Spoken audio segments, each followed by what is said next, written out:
नमस्कार, मैं हूं पीयूष त्रिपाठी और आज हम चर्चा करने वाले हैं अपने ज्योतिष के इस पॉडकास्ट में कि कौन सा ग्रह शादी में बाधा डाल रहा है।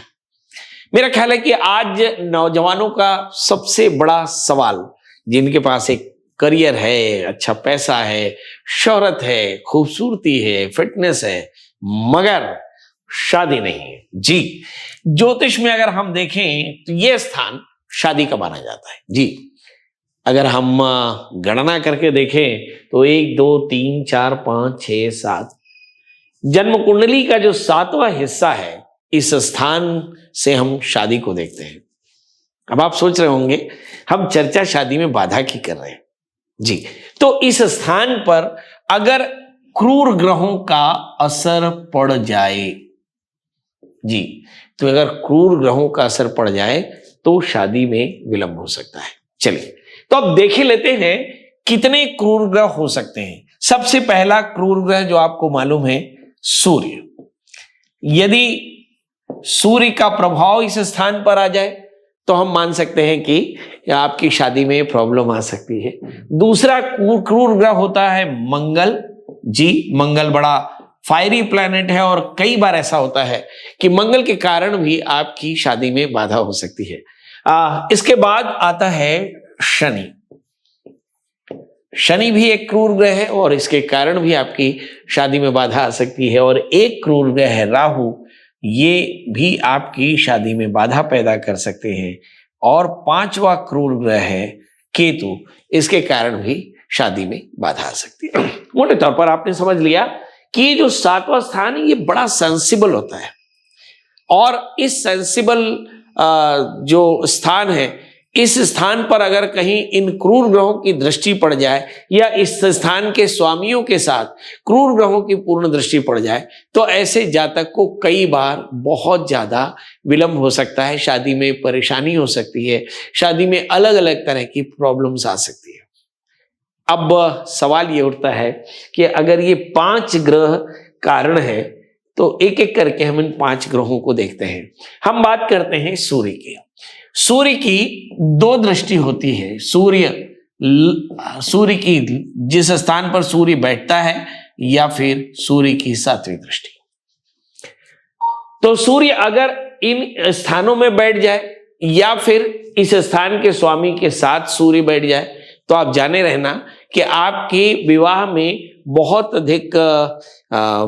अधिक दूरी बनी रहेगी।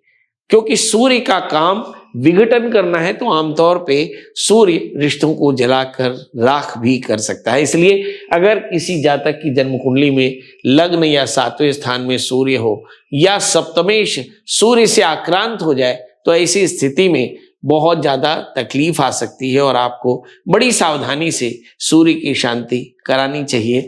और लड़की और लड़का दोनों की जन्म कुंडली में इसका भेद हो सकता है। अलग अलग जन्म कुंडलियों में हम इसको देख करके जस्टिफाई करते हैं कि हमें इसको क्या सलूशन लेना चाहिए। मोटे तौर पर अगर सूर्य लग्न 7वें बैठा हो तो निश्चित तौर पर सूर्य की शांति का विधान करना चाहिए।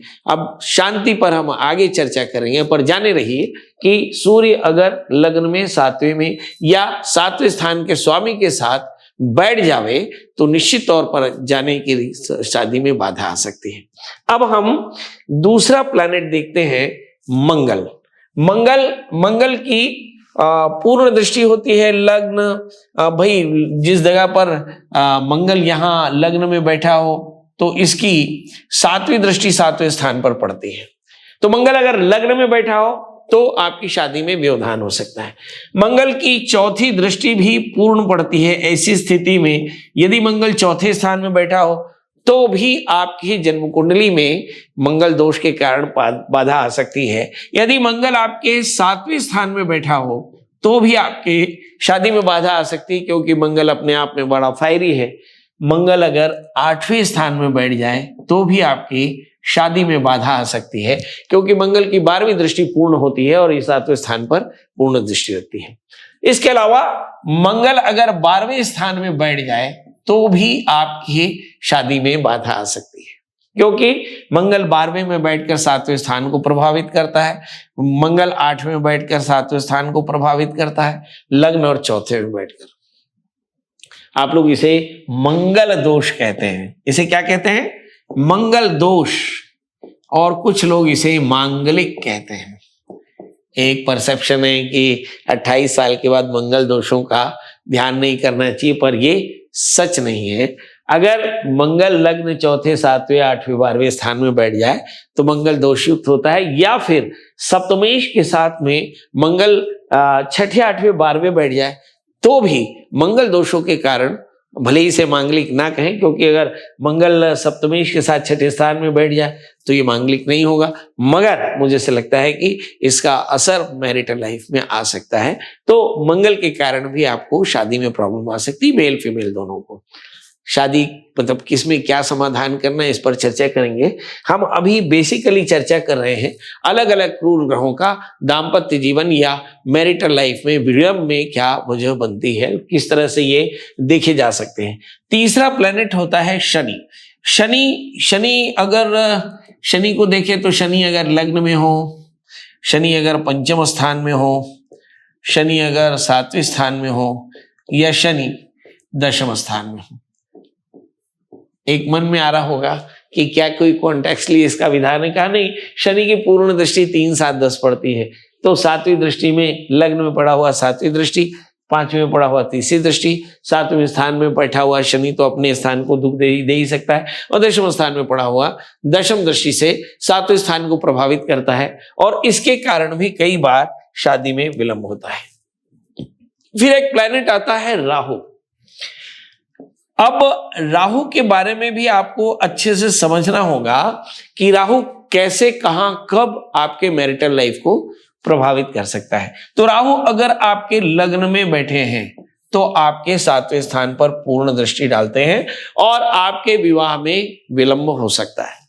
पर अगर राहु 3रे स्थान में बैठे हों तो भी आपके मैरिटल लाइफ को डिस्टर्ब कर सकते हैं, क्योंकि अगर हम मार्गी देखें तो उसकी 5वीं दृष्टि, और कहीं वक्री देखें तो इसकी 9वीं दृष्टि से 7वां स्थान प्रभावित होता है। राहु अगर 7वें स्थान में है तो जाहिर तौर पर असर डाल सकते हैं, मैरिटल लाइफ में डिस्टर्बेंस दे सकते हैं। राहु अगर भाग्य स्थान में हो तो भी मैरिटल लाइफ में असर डाल सकते हैं, क्योंकि यहां पर उसकी 11वीं दृष्टि, या फिर राहु 11वें स्थान में बैठे हों तो भी उसकी मैरिटल लाइफ में डिस्टर्बेंस आ सकता है, क्योंकि ऐसी स्थिति में उसकी 9वीं दृष्टि जो है वो बाधाकारी रहती है। तो अब आप इसको देखकर ये समझ गए होंगे कि ये 4 क्रूर ग्रह हैं जिनके चलते आपकी शादी में काफी विलंब हो सकता है, परेशानियां आ सकती हैं। एक और भी प्लैनेट है जिसे हम केतु कहते हैं। केतु भी अगर कहीं लग्न 3रे या फिर 5वें, 7वें, 9वें या 11वें स्थान में केतु बैठे हों तो भी आपकी शादी में प्रॉब्लम आ सकती है, क्योंकि लग्न में बैठा हुआ केतु 7वीं दृष्टि से, 3रे स्थान में बैठा हुआ 5वीं दृष्टि से, 7वें स्थान में बैठा हुआ केतु अपने स्थान में बैठने के कारण, या भाग्य स्थान में बैठा हुआ जो केतु है वो 11वीं दृष्टि से, और 11वें स्थान में बैठा हुआ जो केतु है वो 9वीं दृष्टि से 7वें स्थान को प्रभावित करता है, और जिसके चलते शादी में विलंब हो सकता है। आइए अब हम चर्चा करते हैं कि यदि इस स्थान पर क्रूर ग्रहों की दृष्टि पड़ जाए, मतलब सूर्य, मंगल, शनि, राहु, केतु, इनमें से किसी एक की दृष्टि पड़ जाए, या फिर इस स्थान का स्वामी इन ग्रहों के साथ कहीं 6ठे, 8वें, 12वें बैठ जाए तो शादी में प्रॉब्लम आ सकती है। अब 2 हिस्से हैं इसके। ये मेल यानी किसी पुरुष के लिए क्या सलूशन होगा, और किसी फीमेल यानी किसी कन्या के लिए इसका क्या सलूशन होगा, इस पर चर्चा करते हैं। आइए, जाहिर है अगर आप सॉल्यूशन डिजाइन की तरफ जाएंगे तो हम मान लेते हैं कि इस स्थान पर अगर क्रूर ग्रहों की दृष्टि पड़ी है, इसका मतलब है इसका मैरिटल लाइफ अच्छा नहीं रहेगा। तो ऐसी स्थिति में किसी मेल के लिए बहुत आसान है कि उसका अर्क विवाह कराना चाहिए। यह अर्क विवाह, और अगर किसी फीमेल के साथ ये प्रॉब्लम हो तो ऐसी स्थिति में आप उसका कुंभ विवाह करा दें। अब आजकल तो प्रचलन में बहुत सारी बातें हैं। अर्क विवाह के बारे में हो सकता है आपकी जानकारी हो ना भी हो, मैं आपको बता दूं, अर्क माने सूर्य कन्या, सूर्य कन्या से विवाह कराया जाता है। मेल के लिए कोई फीमेल होना, ऐसी स्थिति में हमारे यहाँ सूर्य कन्या को किसी भी जीव के साथ विवाह के लिए उत्तम योग्य जान करके अर्क विवाह का विधान बताया। कर्मठ गुरु नाम का ग्रंथ है या फिर सुगम कर्म याग ऐसे ग्रंथ है जिसमें अर्क विवाह का एक प्रकरण है। अगर आप धर्म सिंधु ग्रंथ पढ़ते हो तो उसमें भी बार बार दाम्पत्य जीवन में व्यवधान आने से उसको अर्क विवाह कराना, ऐसा शास्त्र में लिखा। तो ये पूजा करानी चाहिए अर्क विवाह। ये पूजा रविवार या शनिवार या हस्त नक्षत्र में करानी चाहिए, कि शनिवार से, रविवार से अथवा हस्त नक्षत्र में हर रविवार, शनिवार या हस्त नक्षत्र में अर्क विवाह करा लेना चाहिए। और इसके लिए आचार्य जन किसी भी तिथि में विजन स्थान में जाकर के आक के पेड़ के समक्ष सूर्य की मूर्ति बना करके नवग्रह गोट अष्टमात्रिका इत्यादि का पूजन करके नांदमुख श्राद्ध करके और फिर अर्क कन्या का पूजन करके, वर पूजन करके और फिर नांदमुख शादी के साथ में मैंने कहा कि विधिवत कन्यादान करे और कन्यादान करके और फिर हवन पूजन इत्यादि करे, ऐसा कर्मठ गुरु में लिखा। अब आता है, अब ऐसा क्यों? क्योंकि ये बाईपास सर्जरी है। यदि इसका विवाह किसी अर्क कन्या से करा दिया, सूर्य कन्या से करा दिया, तो इसके मैरिटल लाइफ की सारी पॉसिबल प्रॉब्लम्स जो हैं वो खत्म हो जाएंगी और ये जातक जो है वो बहुत बढ़िया से अपनी लाइफ में सेटल हो जाएगा, क्योंकि हमने इसकी दूसरी शादी को नल कर दिया, शून्य कर दिया। ऐसी स्थिति में ये मैरिज जो है इसकी सेटल हो जाएगी। पर अगर किसी कन्या के साथ में ये प्रॉब्लम है तो इस स्थान में अगर किसी कन्या की जन्म कुंडली में क्रूर गए हैं या इस स्थान का स्वामी छठे आठवें बार में बैठ जाए तो ऐसी स्थिति में उसका कुंभ विवाह करना चाहिए। कुंभ विवाह को और बड़े विस्तार से बताऊं तो विष्णु विवाह करना चाहिए। अब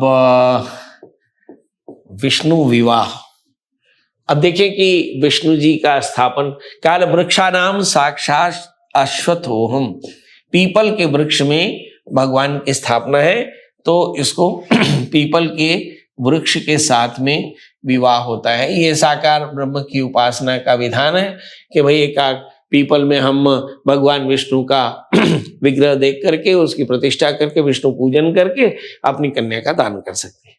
आगे लिखा वृक्षानाम साक्षात अश्वत्थोहम, और दूसरा शालिग्राम के साथ विवाह, कृष्ण जी के साथ विवाह, तो विष्णु विवाह, यानी विष्णु की प्रतिमा या कृष्ण की प्रतिमा या फिर शालिग्राम की प्रतिमा के साथ भी ये विष्णु प्रतिमा विवाह कराया जा सकता है। और तीसरा होता है कलशस्य मुखे विष्णु, फिर ऐसी स्थिति में कुंभ विवाह या घट विवाह कराया जा सकता है। ये एकदम क्लासिकल तरीके हैं। इसमें तीनों ही प्रकार, चारों ही प्रकार के विवाह में, चाहे अर्क विवाह कराएं, चाहे कुंभ विवाह कराएं, चाहे विष्णु प्रतिमा विवाह कराएं, चाहे अश्वत्थ विवाह कराएं, हर अवस्था में आपको नांदमुख श्राद्ध यानी अभ्युदय श्राद्ध, वृद्धि श्राद्ध करा के और फिर ये पूजा करानी चाहिए। इसके अलावा एक प्रश्न आता है कि क्या इसके अलावा भी कुछ किया जा सकता है? तो लड़कियां पार्वती मंगल स्तोत्र का पाठ करें। ये पार्वती मंगल स्तोत्र आपको बाजार में किताब मिल जाएगी। पार्वती मंगल स्तोत्र का नियमित रूप से दुर्गा जी के समक्ष बैठ करके पाठ करना चाहिए। ये एक तरीका है किसी कन्या को अगर कहीं विवाह में व्यवधान आ रहा हो। दूसरा, लड़कियां मंगल का व्रत करें। तो मंगल व्रत कैसे करें? तो मंगल यंत्र की स्थापना के साथ और मंगल व्रत करें। इसमें नमक का निषेध होता है। नमक का निषेध माने 1 वर्ष तक हम नमक नहीं खाते हैं और मंगल का व्रत करते हैं, और इसमें मंगल स्तोत्र का पाठ होता है। ये मंगल स्तोत्र ऋण विमोचक मंगल स्तोत्र है जो आपको YouTube में मिल जाएगा, और या फिर आप हमसे चाहें तो डिस्क्रिप्शन में लिख दें तो हम आपको ये मंगल स्तोत्र भी उपलब्ध करा देंगे। और इसमें नमक का निषेध होता है, यानी मीठी रोटियां खाई जाती हैं। एक मंगल यंत्र होता है, ये कुछ इस तरह का होता है, मंगल यंत्र त्रिकोणाकार का। तो इस यंत्र की उपासना करनी चाहिए, ऐसा कुछ यंत्र होता है, और इस यंत्र की पूजा करने से मंगल दोषों की, अनेक प्रकार के दाम्पत्य जन्य दोषों की निवृत्ति होती है। अब यहीं पर एक विधान है कात्यायनी मंत्र का जाप करना। मैं आगे चल करके आपको बताता हूं कात्यायनी मंत्र। ऐसे कात्यायनी मंत्र क्या है ये भी पहले बता दूं, फिर मैं ये बताऊंगा कि कात्यायनी मंत्र की उत्पत्ति कहां से हुई।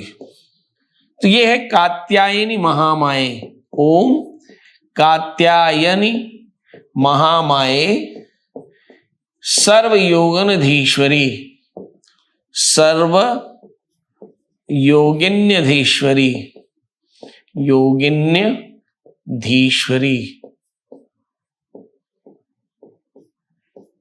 ओम कात्यायनी महामाये सर्वयोनिधीश्वरी नंद गोप सुतम देवी, नंद गोप सुतम देवी, पतिम ते कुरुते नमः। ये मंत्र है, और इस मंत्र का आपको 1 वर्ष तक नियमित रूप से 11 बार जाप करना चाहिए। कहते हैं कि एक बार नारद जी नदी के किनारे, जमुना के किनारे जा रहे थे, तो वहां बहुत सारी गोपिकाएं स्नान कर रही थी। सभी ने नारद जी को आते देख करके पूछा कि प्रभु, हमें कृष्ण को पति के रूप में पाना है, तो क्या करना चाहिए। तो उन्होंने बताया कि बालुका की कात्यायनी बना करके, और कात्यायनी महामाई सर्वयोग निधीश्वरी नंदगोप देवी पतिंते कृते नमः, इस मंत्र का जाप करने से एक अच्छा कृष्ण जैसा पति आपको प्राप्त होता है। चलिए, अब एक प्रश्न और भी है कि यदि किसी लड़के के जीवन में भी कोई मंत्र का जाप करना हो, तो वे भी कोई पुरुष जो है ना, मेल जो है, उनके लिए अब विधान है कि ये भी मंगल यंत्र की पूजा करें और मंगल, है ना, मंगल व्रत करें, क्योंकि ये दोनों ही मेल फीमेल के लिए बहुत अच्छा होता है। और मैं आपको बता दूं, ये जिसने भी मंगल व्रत किया उसके जीवन में किसी भी प्रकार की परेशानी रह नहीं जाती। 21 विग्रह, 21 कृपा मंगल के प्रभाव से प्राप्त होती है। और दूसरा, एक जो मंगल यंत्र के अलावा जो हम देखते हैं कि ऐसी स्थिति में एक मंत्र है पत्नी, ये दुर्गा सप्तशती में मिल जाएगा, पत्नी मनोरमा देहि, है ना, पत्नी मनोरमाम देहि मनोवृत्तानुसारिणी, मनोवृत्तानुसारिणी।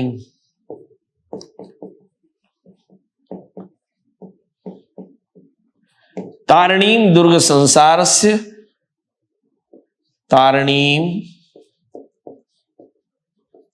दुर्ग संसार सागरस्य कुलोद्भवाम, कुलोद्भवाम। ये आपको बहुत आसानी से मिल जाएगा।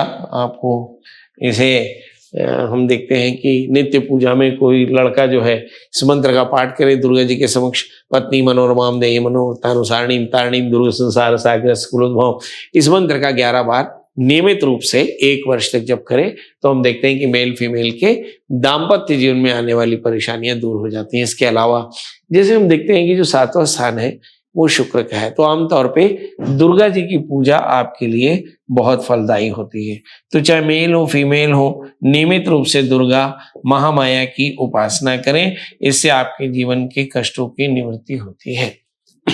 तो इस तरह से हम देखते हैं गुम विवाह, अर्क विवाह, पार्वती मंगल स्तोत्र का पाठ करना, मंगल का व्रत करना, या फिर मंगल स्तोत्र का पाठ करना, या फिर कात्यायनी मंत्र, या फिर दुर्गा जी के पत्नी से संबंधित मंत्र जो है, पत्नी की स्तुति के मंत्र हैं, इसका पाठ करने से सारे कष्टों की निवृत्ति होती है। तो दोस्तों, आपको बहुत विस्तार से हमने बताया कि क्रूर ग्रहों का क्या उपाय हो सकता है, मगर ये पूरा नहीं है। कभी ऐसा होता है कि यदि क्रूर ग्रह ना भी हो, तो यदि सप्तमेश, छठे, 8वें, 12वें बैठ जाए तो भी विवाह में बाधा होती है। तो सप्तमेश के खराब स्थान में बैठने से, है ना। सप्तमेश अगर खराब स्थान में बैठ जाए, सप्तमेश अगर खराब स्थान में बैठे तो भी विवाह में बाधा आ सकती है। विधान वही है, समाधान वही है कि आपको विवाह कराएं तो इससे परेशानी हो सकती है। कई बार क्या होता है कि हम देखते हैं कि जो इस स्थान का जो विवाह का कारक होता है वो आमतौर पर शुक्र होता है। तो शुक्र कहीं भी बैठ करके शनि के साथ में बैठ जाए, तो शुक्र का किसी भी स्थान में शनि के साथ योग हो जाए, है ना, तो ये योग जो है ये भी विवाह में बाधा बन सकता है। जो विवाह के जो कारक ग्रह हैं सप्तमेश, शुक्र, सूर्य और चंद्रमा, मतलब सूर्य और चंद्रमा ये भी अगर पापक ग्रहों से आक्रांत हो जाए तो भी आपके विवाह में बाधा आ सकती है। या फिर विवाह में शैया स्थान का भी बड़ा महत्व होता है। तो अगर द्वादश स्थान का स्वामी भी पाप पीड़ित हो जाए तो भी आपके विवाह में व्यवधान आ सकता है। तो मैंने बड़े विस्तार से आपको बताया कि विवाह में बाधा की कितनी वजह हो सकती हैं और विवाह में बाधाओं से कैसे मुक्ति पाई जा सकती है और कैसे कुंभ विवाह करना चाहिए, अगर हम व्रत करते हैं तो उसका क्या नियम होना चाहिए, ये सब मैंने विस्तार से बताया। दोस्तों, आपकी जन्म कुंडली में भी किसी तरह का कोई प्रॉब्लम हो तो आप सबसे पहले तो हमारे इस चैनल को लाइक करें, शेयर करें, सब्सक्राइब करें और अगर आपके मन में कोई सवाल हो तो अपना नाम, डेट ऑफ बर्थ, टाइम और प्लेस लिख करके और कमेंट बॉक्स में डाल दें। याद रखें कि आपका जो मैसेज है वो एक ही लाइन में होना चाहिए, क्योंकि कई बार ऐसा होता है कि आपके कमेंट के बाद किसी और ने, फिर उसके बाद आपका, फिर उसके बाद फिर किसी और का, तो ये जज करना कठिन होता है कि एग्जैक्टली आपका कमेंट कौन सा है, इसमें आपकी डिटेल क्या है। तो इसलिए जो भी आपका प्रश्न है, जो भी आपकी डिटेल है, डेट ऑफ बर्थ, टाइम और प्लेस, बर्थ प्लेस आप बहुत स्पष्ट तौर पर लिखें, जिले और शहर का नाम, और फिर अपना नाम लिखना बिल्कुल ना भूलें, मेल फीमेल है ये लिखना भूलें, और साथ में ये भी ना भूलें कि आप क्या चाहते हैं, है ना। प्रश्न कोई भी हो सकता है आपका, आप प्रश्न करें, हमारी कोशिश होगी कि हम अपने दर्शकों के लिए हर तरह के प्रश्नों का उत्तर देंगे। दोस्तों, आज के लिए बस इतना ही। जय जवाहर, जय छत्तीसगढ़, जय भारत। का अगले एपिसोड में फिर मिलेंगे ढेर सारे ज्ञान की बातें लेकर, तब तक मुझे दी इजाजत। नमस्कार।